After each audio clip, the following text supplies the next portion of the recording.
네, 한 주간의 주요 뉴스를 이슈와 인물, 공간으로 되짚어보는 사진 속 세상입니다. 자, 먼저 우리 모두의 관심을 끌어모았던 이번 주 이슈는 어떤 게 있는지 사진으로 바로 만나보시도록 하겠습니다. 네, 이 사진을 보고 아마 많은 분들이 놀라셨을 텐데요. 남북협력의 상징이자 판문점 선언의 대표적 성과로 꼽힌 남북공동연락사무소가 이렇게 와르르 무너져 내리고 있는 모습입니다. 오랜 세월 공들인 끝에 마련된 남북 간 소통과 평화의 상징과도 같은 곳이었죠. 하지만 이렇게 사라지는 건 한순간이었습니다. 2018년 4월 27일 판문점 선언의 산물로 탄생한 남북공동연락사무소가 지난 16일 굉음과 함께 먼지 속으로 사라졌습니다. 앞서 김여정 북한 노동당 제1부부장이 공동연락사무소가 형체도 없이 무너질 것이다라고 예고한 지 사흘 만에 바로 실행에 옮겨진 것인데요. 국민 혈세 170억 원이 투입된 지상 4층, 지하 1층의 연락사무소 청사는 폭발이 시작된 지 몇 초 만에 완전히 무너져 내렸고 이 폭발의 충격으로 15층 높이의 개성공단 종합지원센터 건물까지도 일부 훼손됐습니다.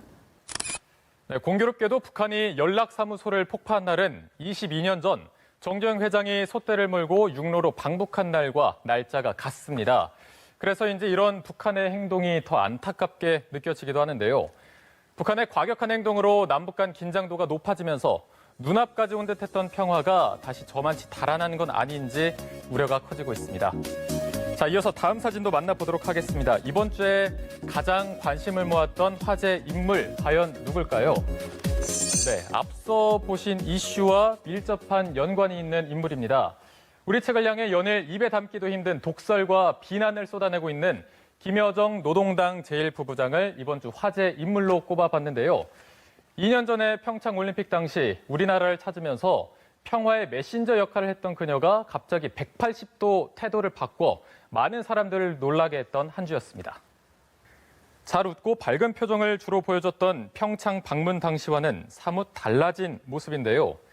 김 제1부부장의 발언이 거칠어지기 시작한 건 올해 초부터였습니다.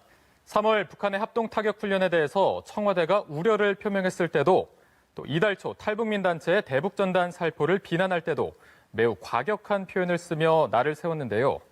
북한 고위 당국자들의 대남 비난 발언은 새삼스러운 일이 아니지만 북한 권력 2인자로 급부상한 김 제1부부장이 직접 선봉에 선다는 점에서 그 무게감이 다릅니다.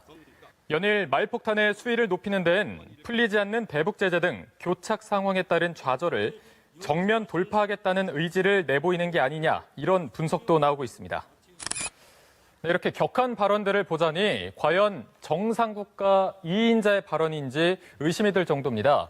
이는 스스로 발언의 권위를 훼손하고 상대 신뢰도 무너뜨리는 행동이죠. 독설가로 변신한 김여정, 그녀가 악역을 자처하는 이유가 궁금해집니다. 이어서 오늘의 마지막 사진도 살펴보도록 하겠습니다. 이번 주 가장 뜨거운 관심을 모았던 공간, 어디인지 사진을 통해서 바로 살펴보도록 하겠습니다. 네, 서해 5도 섬 중에 북한에 가장 가까운 섬인 연평도입니다. 뿌연 해무 속에서 해병 대원들이 경계 근무를 서고 있는 모습인데요. 이렇게 뿌연 해무처럼 남북 관계도 한치 앞을 알 수 없는 상황입니다. 10년 전 북한의 포격 도발이 있었던 연평도, 이번 주 가장 주목받은 공간으로 선정했습니다. 북한은 남북연락사무소 폭파에 이어 금강산과 개성공단 내에 군부대를 다시 주둔시키겠다는 방침까지 밝혔습니다. 때문에 북한 접경과 불과 10km 거리인 연평도에는 긴장감이 흐르고 있는데요. 우리 군은 북한군의 NLL 침범 등 군사행동에 대비해 24시간 경계태세를 갖추고 긴장의 끈을 놓지 않고 있습니다. 또 만일의 사태에 대비한 연평도 대피시설에 대한 점검도 이뤄지고 있죠. 연평도에는 모두 8개의 대피소가 마련돼 있는데요. 이들 대피소는 2010년 11월 북한의 연평도 포격 이후 차례로 지어졌습니다.